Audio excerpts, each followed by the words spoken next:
여러분, 우리는 종종 이런 생각을 합니다. 좀 생활이 형편이 살기가 어렵고 팍팍한 분들이 하나님을 찾고 좀 여유가 있는 사람들이, 그런 사람들은 자신을 의지하고 하나님을 잘 찾지 않을 것이다 라고 말이죠. 그리고 그건 저도 그렇게 생각을 해왔고 보편적으로 많은 사람들이 그렇게 생각을 하고 있었습니다. 그런데 지난 월요일자 신문을 봤더니요, 전혀 생각지도 못한 결과가 나왔습니다. 서울시 산하 서울연구원이 펴낸 서울사회학연구 결과를 보면요, 소득 수준이 높은 동네일수록 종교 활동을 많이 하는 것으로 드러났습니다. 이제 좀 경제적으로 여유가 있고 살만한 사람들일수록 더 이제 각자의 신앙생활을 많이 한다라는 건데요. 최고 높은 지역은 강남구였고요. 58.1%의 사람들이 종교를 갖고 신앙생활을 한다고 대답을 했습니다.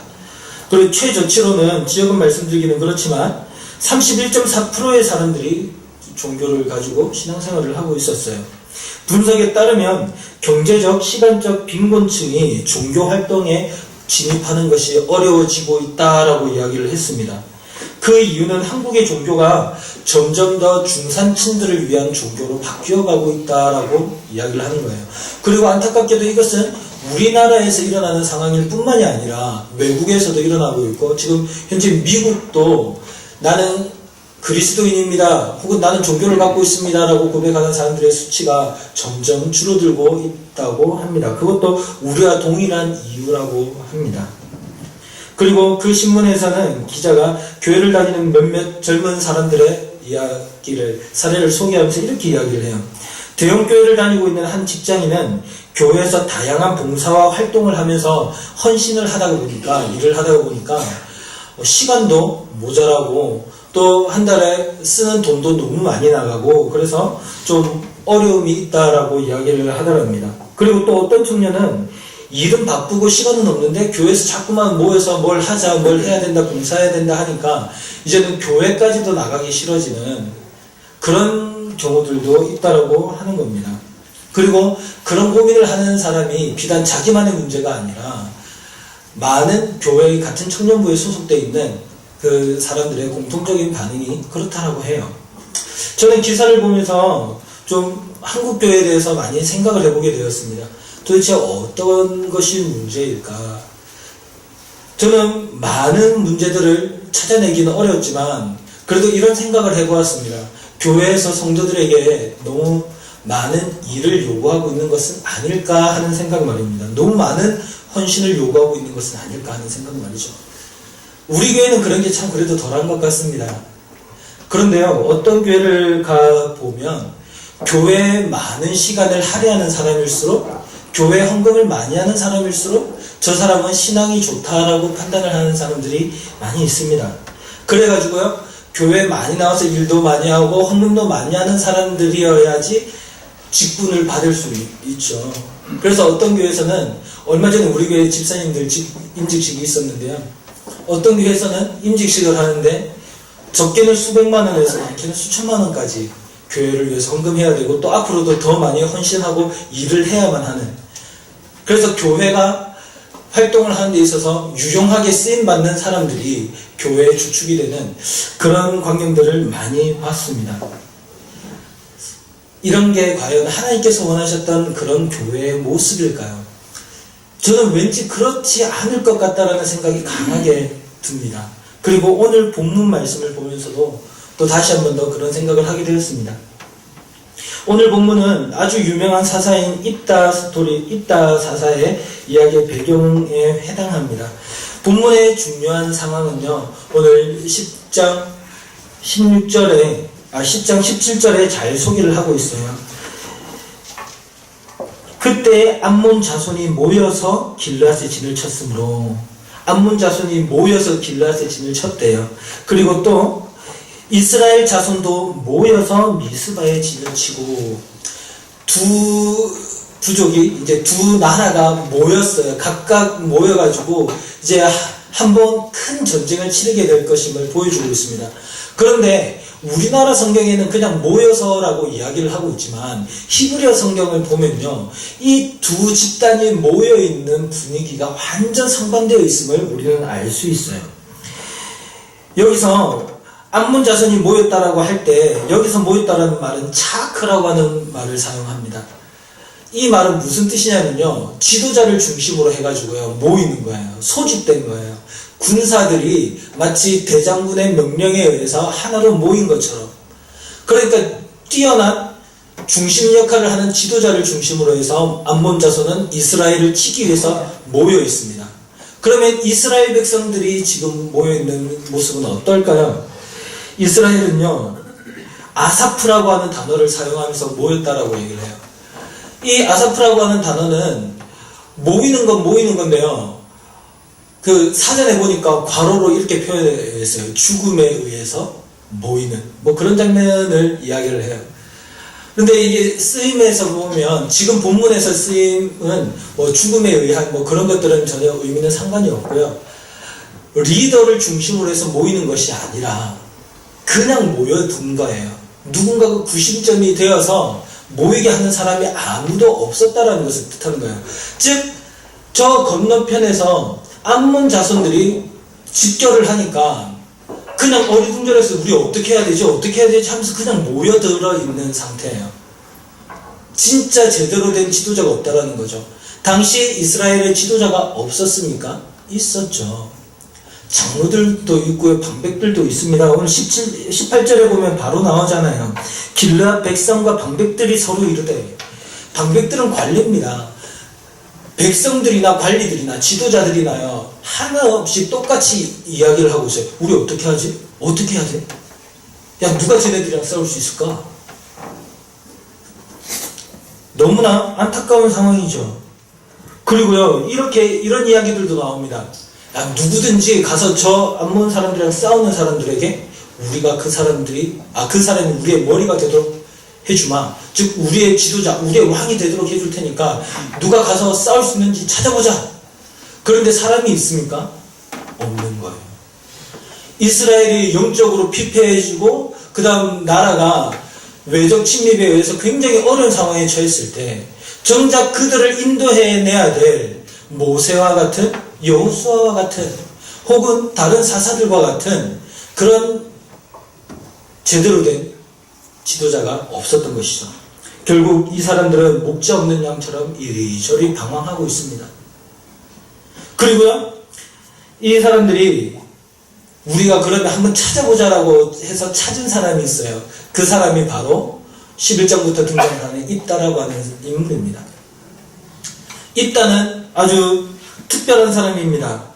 사생아예요. 그것도 창녀에게서 그의 아버지 길르앗이 낳은 사생아입니다.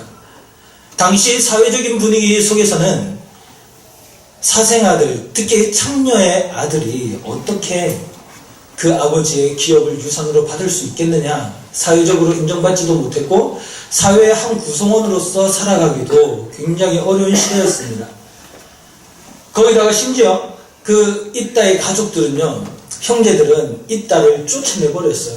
너는 우리 아버지의 자식으로서 기업을 받을 자격도 없다. 쫓아냈습니다. 그런데요, 그 쫓겨나는 입다를 모든 그 지역에 있는 이스라엘의 길르앗의 장로들 뿐만이 아니라 모든 주민들이 다 봤던 것 같아요. 그런데 입다를 누구도 보살펴주지 않았고 누구도 받아주지 않았습니다. 결국 입다는 독당으로 쫓겨나고 말았죠. 그런 입다에게 오늘 본문 말씀은 잡류들이 모여들었다라고 얘기를 하고 있어요. 여기서 잡류라고 하는 것은 사회에서 버림받고 사회에서 어떤 스스로의 역할을 해낼 수 없는, 어떤 면에서 보면 비천한 자들, 어떤 면에서 보면 불만이 많은 사람들, 그런 사람들이 입다에게 모여들었습니다. 그런 입다에 대해서 오늘 1절 말씀은요, 입다를 큰 용사라고 하고 있어요. 큰 용사라고 하면 우리가 생각할 때 좋은 의미로 사용될 수도 있습니다. 탁월한 능력이 있는 뛰어난 장군, 그렇게 볼 수도 있습니다. 그런데요, 잘 생각해 보세요. 어느 제대로 된 단체에 소속되지 않은 자기 백성들로부터 쫓겨나서 독당에서 방황하는 사람들이 모여가지고 무리를 이루었고요. 거기에서 이름을 알리는 탁월한 용사가 되었어요. 무슨 뜻일까요? 어떤 학자들은 길랏은 임꺽정과 같은 사람이었을 것이다. 혹은 홍길동과 같은 사람이었을 것이다. 산적들과도 같은 사람이 되었을 것이다. 그렇게 이야기를 합니다. 물론 그 입다의 구체적인 삶의 방향들을 우리가 알 수는 없지만 그 상황을 잘 보면 입다는 그 사람들을 데리고 자신의 이름을 무력으로서 크게 알렸던 사람이었던 거죠. 그러니까 이제 길르앗 사람들이 생각을 할 때 암몬과 맞서서 싸울 수 있는 그런 지도자가 될 만한 사람은 저 입다밖에 없구나. 이제 누구도 우리를 이끌어서 저들과 싸워줄 수가 없겠구나 라고 생각을 하고 입다에게 찾아가서 우리의 지도자가 되어주시오 이야기를 합니다. 그런데 이 장면을 보면 진짜 참 한심하죠. 너 우리에게 필요 없으니까 나가라고 쫓아낼 때는 언제고 이제는 스스로 자기들을 구원할 수 있는 능력이 없으니까 필요 없다라고 내버렸던 입다를 다시 자기들 편으로 불러오는 이 이스라엘의 지도자들. 정말 하나님 앞에서 너무나 부끄럽게 짝이 없습니다. 하나님을 제대로 섬기지도 못할 뿐만 아니라 하나님께서 맡겨주신 그 백성들을 온전하게 케어하지도 못하는, 관리하지도 못하는 그런 어리석은 사람들이 이제 와서 또 나름의 잔머리를 써서 스스로 자기를 구원하려고 하는 모습들이 보이는 것이죠. 그런데요, 여기서 또 잔머리를 쓰는 모습도 보입니다. 6절을 보면요, 처음에는 분명히 10장 18절에서는 자기들의 머리로, 왕으로 우두머리로 삼겠다라고 얘기를 했지만 여기서는요, 말을 좀 바꿔가지고요, 장관으로 삼겠대요. 즉 이번 전쟁에서 우리 군대를 인도할 수 있는, 지휘할 수 있는 그런 직위를 주겠습니다. 어떻게 보면 임시직으로 불러오겠다는 거죠. 그랬더니 입다가 이야기를 합니다. 당신들은 나를 내 아버지의 집에서 쫓아내놓고 왜 다시 나를 부릅니까? 입다는 거절을 하죠. 그랬더니 이 이스라엘의 장로들이 다급해졌습니다. 그리고 다시 입다에게 이야기를 합니다. 당신이 우리를 이끌어서 저 암몬과 싸워서 승리하게 해주면 당신이 우리의 머리가 될 것입니다. 이제 처음에 자기들이 이야기했던 대로 자기들의 왕으로 삼겠다라고 이야기를 하는 거예요. 이 장로들은 이런 어려운 상황 속에서도 자기들의 권력을 꼭 붙잡고 놓아주기 싫었어요. 저 입다라고 하는 미천한 사람에게 주기 싫었습니다. 그런데 입다는 또 어떻게 하느냐면 지금 그 광경을 보고 자기의 자리를 잡으려고 그래요. 그래가지고 이야기를 합니다. 정말 하나님께서 나에게 승리를 주셔가지고 제가 암몬 사람을 이기면, 암몬 사람들을 쫓아내면 저에게 우두머리가 될 수 있는 자격을 주시겠습니까? 이제 하나님의 이름을 가지고 와서 너희들 약속할 수 있겠느냐라고 묻죠. 그랬더니 이 이스라엘의 지도자들이 그렇게 하겠다라고 하나님 앞에서 맹세를 합니다. 입다는 그것에 대해서 다시 한번 하나님 앞에서 확인을 하면서 이제 내가 정말로 이 암몬과 싸워서 이기면 내가 이스라엘의 머리가 되겠습니다 라고 하나님 앞에서 이야기를 하고 확실하게 딱 도장을 찍는 장면이 오늘 본문의 이야기입니다. 결과적으로 보자면요, 이 이스라엘 지도자들의 선택은 탁월한 선택이었어요. 입다는 뛰어난 사람이었고요, 뛰어난 수완으로 그들과 암몬과 거래를 했고, 암몬과의 전쟁에서 명분을 취한 다음에 또 결국에는 전쟁에서 승리를 하여서 이스라엘을 암몬의 지배로부터 구원해내는 일들을 하게 됩니다.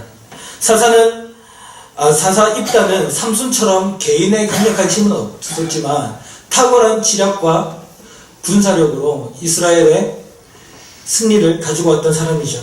그런데 이 입다의 승리가 과연 이스라엘의 평화를 가져다 주는 것일까요? 우리는 사사기를 볼 때 정말 사사기는 많은 것을 생각하면서 봐야 될 부분입니다. 사사들이 많이 등장을 해요. 그러나 제가 좀 계속해서 말씀드리는 것처럼 사사들 또한 이스라엘의 소속된 사람이에요. 그러니까 사사들도 시대가 지나면서 점점 더 악해지고 점점 더 가난화되어가는 장면을 우리에게 보여줍니다. 하나님께서 처음에 가나안 땅에 이스라엘 백성들을 보내주실 때는요, 가나안 땅에서 평화를 누리라고, 안식을 누려라. 그래서 샬롬의 땅으로 가나안을 소개해 주신 거예요. 그런데 이스라엘 백성들이 그곳에서 평화를 누리느냐? 그러지 못하고 계속해서 하나님을 떠남으로 말미암아 샬롬이 없는 상태, 엔샬롬의 그런 상황 속에서 괴로움을 당하는 것이죠. 그때 하나님께서 이스라엘을 구원하기 위해서 사사들을 보내주셨습니다. 하나님께서 처음에 사사들을 세워주셨어요. 그리고 그 사사들이 와서 이스라엘 백성을 구원하고 나면요, 어떤 시기가 찾아왔냐면 평화의 시기, 안식의 시기가 찾아왔어요. 처음에 사사 온니엘 때도 그렇습니다. 그리고 에훗 때도 마찬가지입니다. 계속해서 하나님께서 세우신 사사들을 통해서 이스라엘 백성들이 구원을 받았을 때는요, 평화가 찾아왔어요. 그런데 어느 순간부터 이스라엘 백성들이 구함을 받기는 하지만 평화가 없는 시대가 도래하기 시작했습니다. 바로 아비멜렉의 시대 때부터 그런 일들이 일어나기 시작하는데요. 오늘 이 입다의 시대도 사실 마찬가지라고 볼 수 있어요. 입다는 이스라엘 백성들을 암몬으로부터 구해냅니다. 그런데요, 그 구원하고 나서 이스라엘 백성들에게 평화가 찾아왔느냐, 그렇게 보기 어려운 장면이 있어요. 뭐냐면 에브라임 지파들의 등장입니다. 나중에 한번 다루겠지만 어쨌든 에브라임 지파는 이 입다가 잘 나가는 것을 보고 왜 자기들도 그 성공에 끼어서 같이 승리를 누리지 못하겠느냐면 오히려 입다에게 따졌습니다. 그때 입다는 이 에브라임 지파와 전쟁을 하게 되고요, 도망치는 에브라임 사람들을 정확하게 추적해가지고 42,000명의 사람들을 죽게 만들어요. 하나님이 보내신 구원자가 자기의 백성을 살해하는 그런 일들이 있을 수 있을까요? 평화를 가져다 주지 못하는 그런 사사 입다의 모습입니다. 이스라엘 백성들은 또 이 입다를 사사로 세우는 과정 가운데서 큰 문제가 생겼음에도 불구하고 그것을 전혀 깨닫지 못하고 있어요. 무슨 문제냐면요, 바로 이 입다를 사사로 그들의 손으로 세웠다라는 거예요. 온니엘과 에훗은 하나님께서 그들을 구원자로 세우셨다라고 분명히 성경이 말씀하고 있습니다.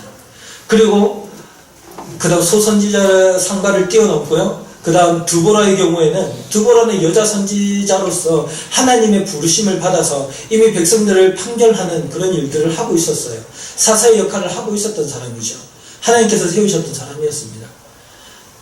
그러다가 기드온 때부터 조금 약간 이상해져요. 뭐냐면요, 그전에는 하나님께서 세우셨다라고 했지만 기드온 때는 하나님이 세우시는 장면보다는 하나님이 찾아가시는 장면이 아니라 하나님의 사자가 찾아가요.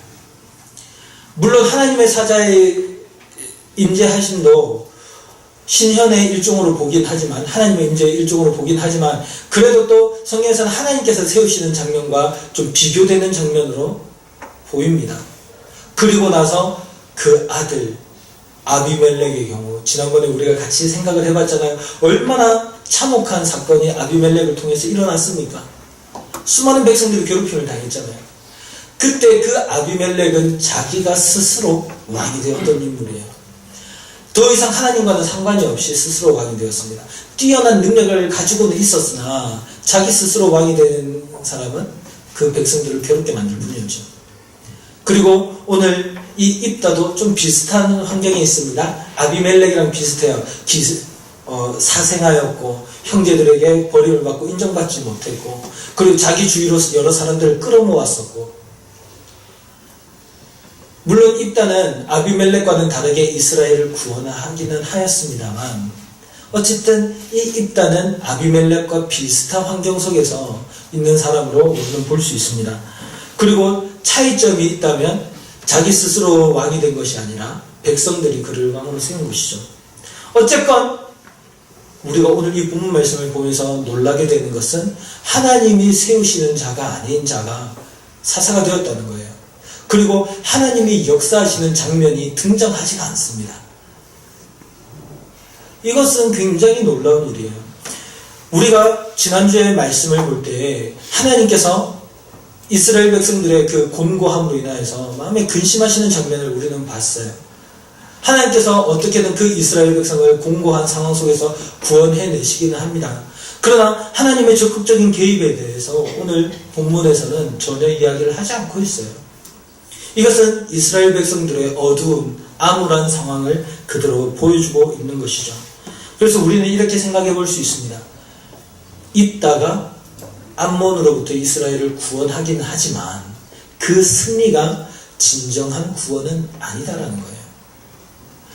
입다가 이스라엘의 지도자로서 탁월한 모습을 보여주기는 했지만 실제로 이스라엘의 참 구원자라고 하기에는 너무나 부족한 모습들이 많이 보이죠.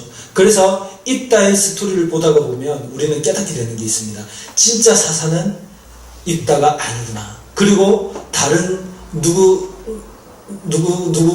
사람들이 아니었구나.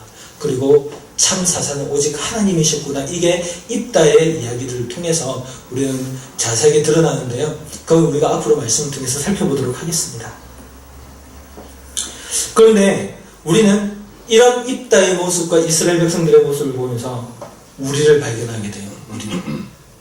왜냐하면요, 어떤 문제가 생겼을 때 우리는 그 문제를 해결하기 위해서 하나님 앞에서 우리가 겸손하게 무릎을 꿇고 나아가기보다는 사사를 세우는 거예요.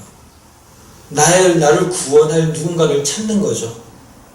그리고 그것은 어떤 문제가 생겼을 때 뿐만이 아닙니다. 신앙생활을 할 때도요, 우리는 어떤 일들을 자꾸만 찾아서 가게 돼요. 그래서 어떤 일을 잘할 사람을 리더로 뽑기를 원하고, 하나님 앞에서 기도하고 무릎 꿇고 비록 일은 잘 못하더라도 겉으로 보기에는 별것 아니어 보인다 하더라도 정말 하나님 앞에서 신실한 사람을 우리의 리더로 모시기에는 좀 껄끄러워하는 그런 모습들을 많이 보게 됩니다. 지난주에 목사님께서도 설교하시다 잠시 언급을 하셨지만, 많은 교회들을 보면요, 담임 목회자를 찾는데 유학파가 아니면 잘 안 찾아요. 저처럼 그냥 MDB만 한 사람들 같은 경우에는 담임 목사로 어디 참 부름받기도 어려운 그런 시대를 살아가고 있습니다. 그래서 저는 하나님밖에는 붙잡을 분이 안 계시네요. 어떤 것도 제 믿을 만한 게 없습니다. 근데 교회가 지금 그런 분위기인 거예요. 뭔가 일 잘하는 사람들, 뭔가 스펙이 좋고 뛰어난 사람들. 그런데 우리가 정말 자세히 보면요, 진짜 입다 같은 경우에는 하나님께서 주신 그 율법의 기준으로 봤을 때 백성의 지도자가 될 만한 사람은 아니거든요. 심지어요, 입다가 어떤 일을 하냐면 자기 딸을 하나님 앞에 번제로 바치는 일을 해요. 물론 이 번제로 바치는 것에 대해서 신학자들의 여러 의견은 분분합니다. 진짜로 제물로 바쳤다, 혹은 그것이 어떤 상징이다. 그런데 저는 진짜로 바쳤다라고 생각이 돼요. 왜냐하면 이 입다의 출신이 문제입니다. 입다는 돕당에 있었다라고 그랬어요. 돕당은 지형적으로 굉장히 중요한 것이에요. 오늘 본문을 해석하는데 이 입다의 이야기를 해석하는 데서 정말 중요한 지역입니다. 왜냐하면 돕당은 이 암몬과 접경한 지역이에요. 그래가지고 암몬의 영향을 굉장히 많이 받고 있었던 지역입니다. 온 이스라엘이 가나안의 우상들을 섬기고 있었던 것처럼 돕당도 마찬가지죠. 그리고 암몬의 우상들을 섬기고 있었을 것이라고 추정이 됩니다.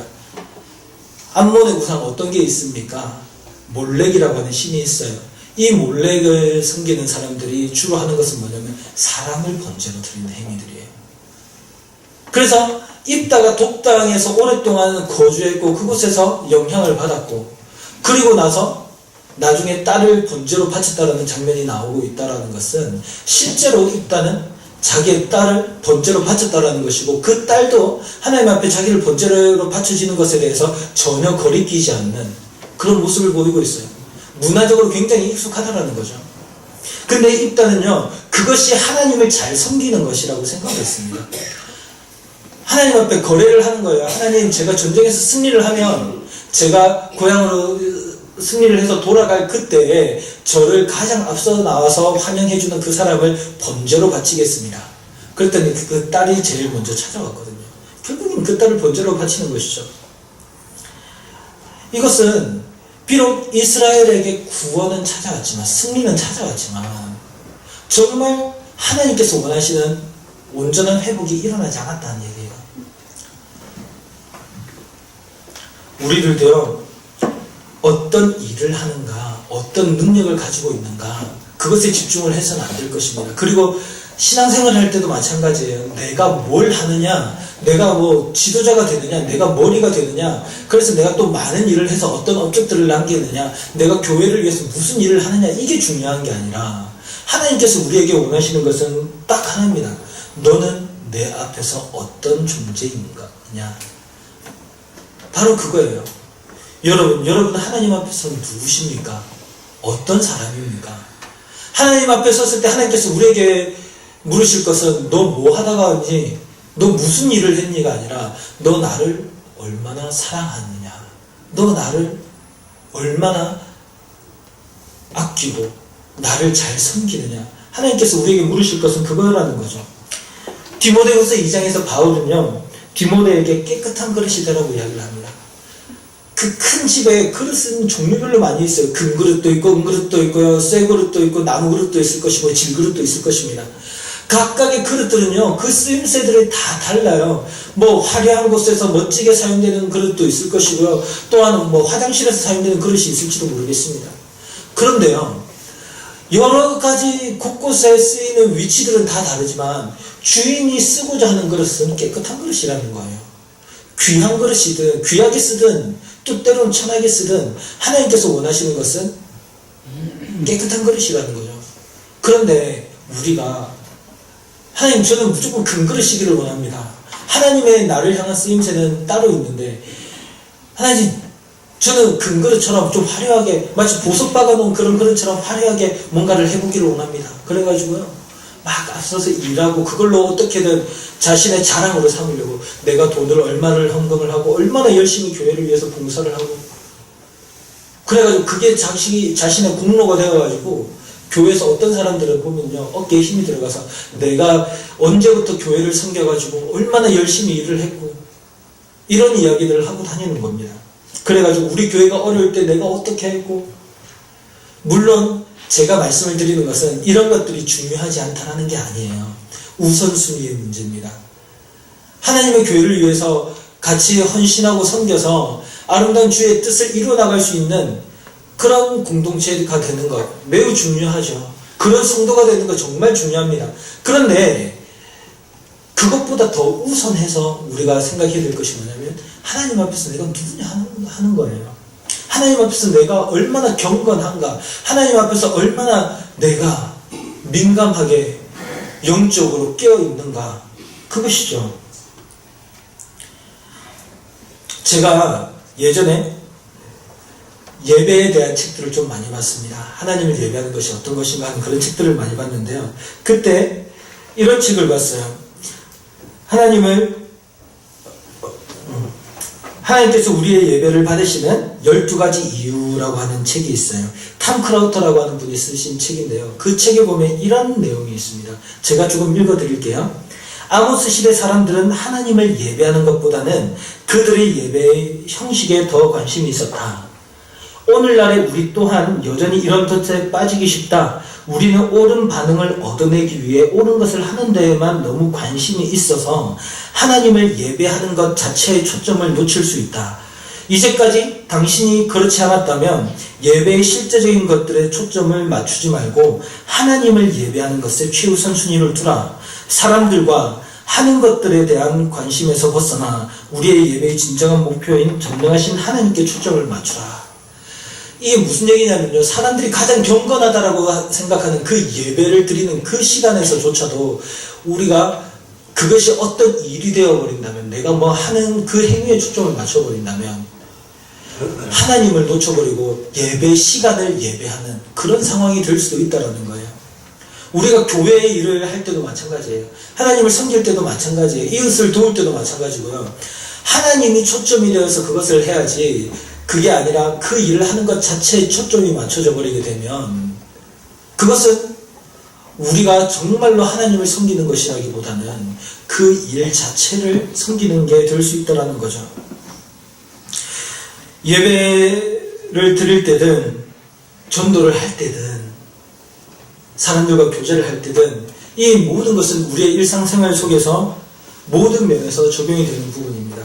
우리가 하나님 앞에 서 있음을 인식하고 하나님께서 지금 나를 보고 계심을 인식하고 나도 지금 그 하나님을 향해서 얼굴을 들고 그렇게 하루하루 살아가면서 주님의 일들을 감당하는 것이죠. 조나단 에드워즈 목사님이 쓰신 그 논문에 보면 이런 논문이 있습니다. 천지 창조의 목적이라고 하는 논문인데요.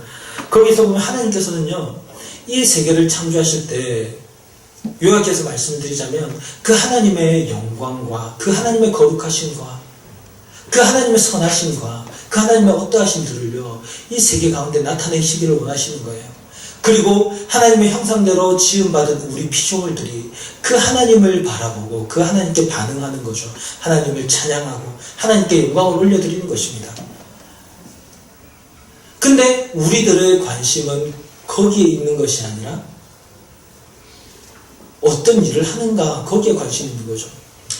예전에 제가 사역했던 교회에서 이런 일들이 있었어요. 교회 등록하고 이제 몇 달이 지나면 교회 일들에 다 투입을 시키는 거예요. 교회 일들이 너무 많아요. 매 일주일 내내 하루도 모일 성도들이 교회에 안 오는 날이 없어요. 전부 다 모여가지고 전부 다 일을 해야 되는 거예요. 저 그런 장면들은 처음 봤습니다. 모두가 그냥 노동자처럼 교회에서 일들을 하고 있는 거예요. 그래가지고 그 일들을 해낼 때 뭔가 성취해낼 때 하나님께서 우리를 받아주신다라고 하는 마치 강박관념에 쌓여있는 것 같은 그런 모습들을 봤습니다. 근데 하나님의 관심은 우리의 일에 있지 않은 거죠. 우리의 자체에 있었던 거예요. 저는 오늘 이 본문 말씀을 보면서 이런 생각이 듭니다. 이스라엘 백성들이 정말 지금 해야 되는 것은 누구 사람을 세워가지고 구원해 주십시오가 아니라 정말 하나님 앞에 무릎 꿇고 하나님 앞에 회개하면서 도움을 구했어야 되는 것 아닌가 하는 것입니다. 이스라엘 백성들이 이제 미스바에 모여서 길르앗의 진을 친 암몬과 싸우기 위해서 대립하고 있습니다. 미스바에 모였다 하면 뭔가 떠오르는 사건 없으세요? 사무엘. 비슷한 상황이에요. 굉장히 비슷한 상황이에요. 이스라엘에 블레셋이 쳐들어와가지고요, 싸우자라고 합니다. 이스라엘은 싸울 수 있는 능력이 없어요. 그때 사무엘은 어떻게 합니까? 미스바에 전부 다 모여라. 탁월한 리더 한 명이 정확한 영적 판단을 하는 거죠. 그리고 이스라엘 백성들 전부 다 모읍니다. 그리고 거기서 회개하기 시작하는 거예요. 이스라엘의 영적인 회개가 일어나면서 부흥이 일어나기 시작합니다. 그리고 그 이스라엘 백성들을 공격하기 위해서 쳐들어오던 블레셋 사람들은 누가 대신 싸우십니까? 하나님이 싸우시는 거예요. 하나님이 이스라엘 백성들을 구원하시는 거예요. 이스라엘 백성들이 광야에 있을 때는 어땠습니까? 누가 도우셨나요? 하나님이 도우셨어요. 그런데 그 모든 것들 속에서 이스라엘 백성들은 지금 다 하나님의 역사들은 다 생각지도 못하고 그냥 하나님의 존재는 잊어버리고 사람을 찾고 도움을 구하고 있는 거죠. 그래서 누가 이 일을 할래? 그래서 누가 머리가 될래? 여기에만 관심이 있었던 것입니다. 예수님은요, 예수님을 부인했던 제자 베드로에게 나중에 부활하신 이후에 찾아가셔서 3번을 물으시죠. 요한의 아들 시몬아, 네가 다른 사람들보다 나를 더 사랑하느냐? 3번을 부인했던 베드로에게 3번을 물으십니다. 그리고 베드로가 3번 대답을 해요. 내가 주님을 사랑하는 줄 주님께서 아십니다. 그랬더니 예수님께서 그때마다 대답을 해주시죠. 내 양을 먹이라. 내 양을 치라. 내 양을 먹이라. 예수님의 관심은요, 내 양을 먹이는 그 일에 있지 않았어요. 제일 먼저 예수님이 생각하셨던 사람은 베드로였습니다. 그리고 우리에게도 마찬가지예요. 우리에게도 주님은 지금 우리를 먼저 생각하고 계세요. 그리고 우리를 만나기를 원하시고 우리와 함께하기를 원하시고 우리가 하나님과 동행하며 주님의 인도하심을 따라 살아가기를 원하세요. 그리고 그 다음에 사명을 주시는 거예요. 그 다음에 뭘 해라 뭐 이런 건요 그 다음 문제예요. 오늘 우리가 이 말씀을 생각하면서 정말 주 앞에 진실하게 바르게 설 수 있기를 원합니다. 그래서 다시 한번 주님과의 관계를 생각을 했으면 좋겠어요. 여러분 주님 앞에서 어떤 사람입니까? 주님 앞에서는 누구입니까? 우리가 우리를 점검해 볼 수 있기를 간절히 소망합니다.